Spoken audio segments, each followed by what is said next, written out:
The world right now is in turmoil.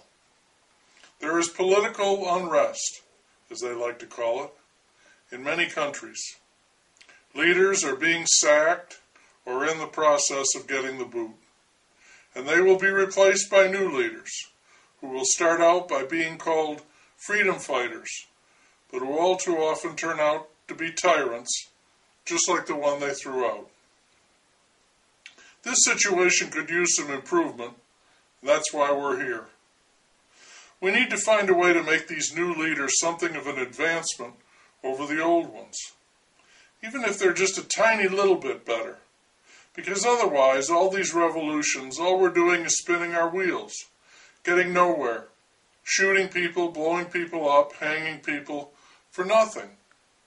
I think I can help. I have an idea. I think I know a way for us to have better, wiser, more compassionate leaders without entirely eliminating their strength. Because they've got to be strong if they're going to be a leader. From this time on, all across the planet, every time a person takes control of a country and is formally recognized as its leader, he or she will be given a baby. If they already have a baby, fine. If not, one will be provided. We happen to have a surplus of babies, and any new world leaders will become foster parents.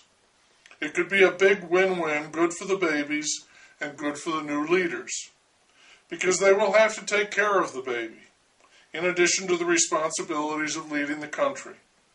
I think it's fair to say to these would-be leaders, if you can't take care of a baby, how the hell do you think you're going to run a country? And they have to take care of the baby, unassisted, around the clock. They can't palm it off on a nanny or some daycare people or be appointing a baby minister. They have to feed the baby and play with the baby and read books to the baby and walk the baby and change the baby's diapers. They have to be sure all the milk and food is at the right temperature, and they have to burp the baby and clean up the mess when the baby spits up. They have to get up in the night when the baby wakes up, and when the baby is cranky for no apparent reason, they have to find a way to either soothe it, or to ride out that storm. All the people who work with the leader, his or her immediate staff, they will also have to have babies. That means that when they get together, they will have something to talk about other than genocide, strategy, invasion, or world domination. They can talk about how things are going with their babies. They can talk about toys and swings and music and videos, car seats and rolling over, making baby food and poop. I think adding a baby to the mix when it comes to leadership will take the edge off the cruelty and the ambition of many leaders. I think it might cut down on the number of people who really want the job, because from now on the baby comes with the job, and the baby also provides a very real test for the presumptive leader. Because if you can't take care of a baby, how the hell are you going to care for a country? I'd like to propose another change if I may, and I may, so let's do it. It involves NASCAR, which seems entirely unrelated to leading a country, but really it's very similar. Let me explain. NASCAR has its advocates, a huge number of fans, but there are also at least an equal number of folks who don't get it, who don't see what's so special or even interesting in people, mostly men, driving these powerful and perfectly tuned vehicles around an oval track over and over until somebody waves a flag and they're done. A lot of people see this and they think, heck, that's nothing. I could do that.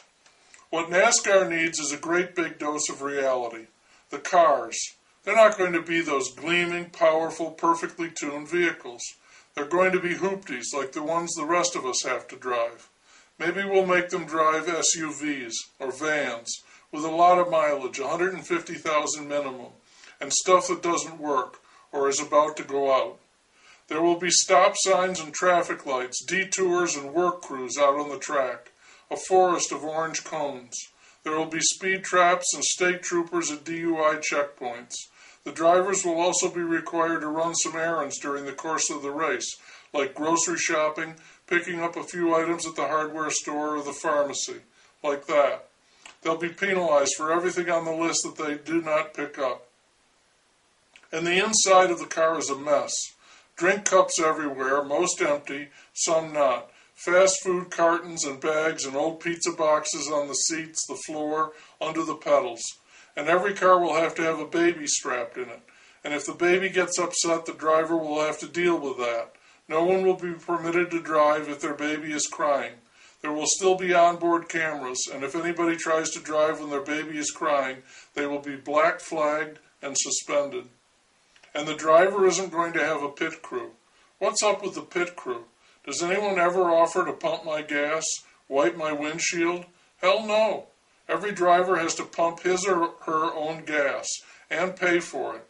And there's a field of 33 drivers, and if there's a field of 33 drivers, there are 6 pumps. So you have to be careful about when you stop or you'll waste time waiting in line for gas. If you want to change your tires, you can get your candy ass out there and you start cranking on that diddly shit jack that came with the car, and you use that replacement wheel that's good for 50 miles like all the rest of us. If the car breaks down during the race, the driver will have to fix it, and if they can't fix it, they'll call for a tow truck. There will be 2 tow trucks for each race, so if the tow trucks are busy, the drivers will have to wait. And if you have to wait, you make damn sure you take the baby out of the car. Any driver who leaves the baby alone in the car for over 60 seconds will be automatically disqualified. That's the setup. There will be a race. When the driver gets to the finish line, they'll have earned that win. The only thing that can stay the same is the driver who does the backflip when he gets out of his car. If he wins, he can still do that if he wins.